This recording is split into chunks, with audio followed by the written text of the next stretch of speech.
Hello, everyone, and we made it. That's right, Wednesday. Sorry, had to do it. Dad joke, grasping at straws here. All right. Anyway, what are we going to be doing today? We're going to be continuing to explore the connection between decolonization and the Cold War. This time, we'll be looking at it through a Caribbean lens. But first, a couple of housekeeping things. Remember, you will have another discussion on Thursday. Here are the time slots, and here are the questions that we'll be discussing on Thursday. First, what is decolonization and why did it happen after World War II? Next, what is a better title for this unit, decolonization or revolution? Why? The third one, what methods were used by colonized people to gain independence? And lastly, how is the story of decolonization either similar or different in Asia, Africa, and the Caribbean? All right, here's our academic integrity and expectations. Same as always. If you have any questions, please email. So you'll click on the Ed puzzle here to complete the video.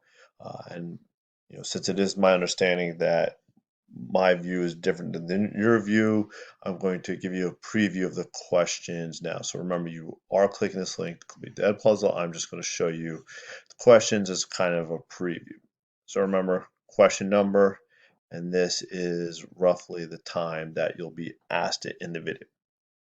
So the first question, what was colonialism like in the Caribbean during the second half of the 20th century? So you're looking at from 1950 on. Question 2, at about the 610 mark, why did the Cuban Revolution start? We went over this a little bit in our Cold War unit, so there should be some review. And why did Castro align himself with the Soviet Union? That should be pretty straightforward. Question 3, at the 810 mark, how did Puerto Ricans resist their status as a territory under U.S. control? I was going to give several examples, so make sure you give that.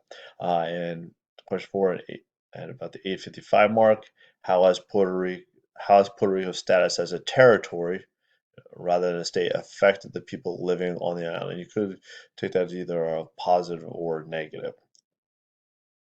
5, at about the 1050 mark, how did other nations in the Caribbean learn the example of a successful Cuban Revolution? So, what is the success of Cuba uh, ousting foreign control during the Cold War? What do other neighboring states do?